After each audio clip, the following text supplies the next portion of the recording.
Last week, German Chancellor Friedrich Merz made a stunning statement in which he effectively said that America was being humiliated by the Iranians during the then happening uh, peace negotiations. He actually said, and I will quote exactly, that the Iranians, quote, the Iranians are obviously very skilled at negotiating, or rather very skillful at not negotiating. An entire nation is being humiliated by the Iranian leadership. Following on that, President Trump decided to announce he was pulling 5,000 American troops from the continent. In the following few days, he he also uh, levied a 25% tax on European motor vehicles, effectively nullifying the deal he reached with the European Union last summer at his golf course in Scotland. He said, truth be told, that his decision to levy that tax had nothing to do with Merz's words. He was actually responding to the European Commission's inability to ratify the deal. But be that as it may, the consensus was that Merz's words were a diplomatic blunder. Now, of course, analysts and the public in general in Germany doesn't love Chancellor Merz out that the center right uh, Chancellor Merz, but I think Merz was actually signaling, rightly or wrongly, his intentions of making Europe Germany dependent.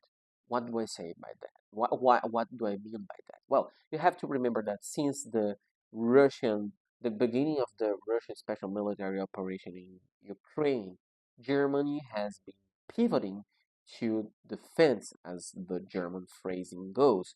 In fact, it is projected to spend its defense budget is uh, around 83 billion billion euros for 2026. That the defense budgets of France and the UK combined. Germany has also been acting very independently in the European Parliament. It actually is at odds with the budget that's projected for the European Union for this year, for the next 7 years actually, which is right now stands at 1.8 trillion euros. Because why are they? Well, Germany is one of the founding nations of the European Union, and they are very vocal about the need of having a unified Europe. So a united Europe. So why are they complaining about this budget, this 1.8 trillion euros budget? Well, they need that money at home, and standing at well, Germany is 25% of the European Union's GDP. So if the EU's budget is so large, that means that all that money, a lot of that money, 25%, let's be blunt about it. Of course, not really 25%, but for argument's sake, uh, a huge deal of that budget will come out of Germany's pockets, and they rather ramp up its industrial military uh, uh, complex. Well, and they need that because, according to Chancellor Merz, Germany wants 80,000 new troops by the mid 2030s.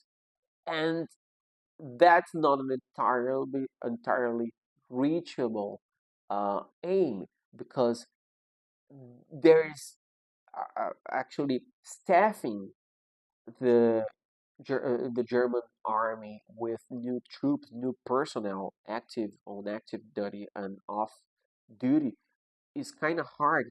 just so you know, 20% of the new recruits wash out from the army before full service. And there are actually talks about returning with conscriptions, as some nations in Europe, such as Finland, have done, and other nations in Eastern Europe. So it's not this is not a very good situation for the German army, which right now stands behind France, as France is the best army in continental Europe. So, but geography operates against Germany because, well, Europe effectively right now is comprised into three parts. I mean by this continental Europe. At the west, you have an Europe with the Benelux countries and France, which is very French accented and has the political advantage of housing the seat of the European Parliament and the European Commission. You have a Central Europe, which is very German dominated, and you have Eastern Europe with Eastern and slash Russian dominion. So, and if the threat really comes from Russia, it doesn't. But for argument's sake, again, let's presume that the threat to Europe comes from Eastern Europe, from Russia, maybe from Turkey. Well, as the enemy advances up the Danube, well, of course, Germany has the duty of defending, of being a shield, especially in the great European plains. So it's very necessary for Germany, I believe, to have such a grand standing army.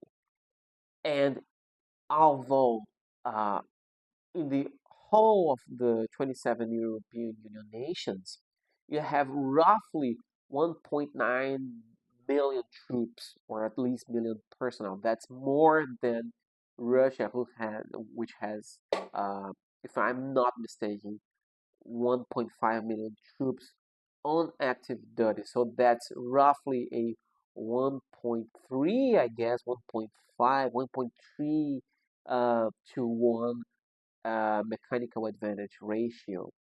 That's not a lot. Generally, you need a 3 to 1 mechanical advantage ratio to ensure victory. Well, the number varies depending on context, but roughly speaking, you have to have three arm two, three troops for each adversary troop, and right now Europe doesn't have that. So it falls upon Germany, I believe, to really pick up the steam and heed the European call. So with a weakened NATO, or even better, with a weakened American presence, both in on Europe and at NATO, the opportunity arises for Germany, which is again a quarter of the European Union's GDP. It's a huge advantage. It's a huge opportunity for them to really take advantage of that power vacuum, of that weakened American presence and influence, which America doesn't want anyway. That's very clear by now. Everyone can see that, and act on it, follow through, and become effectively a new military, not only financial, but military European hegemon. That, of course, creates problems of its own. We won't go into that right now, but I believe that Merz was being quite rational.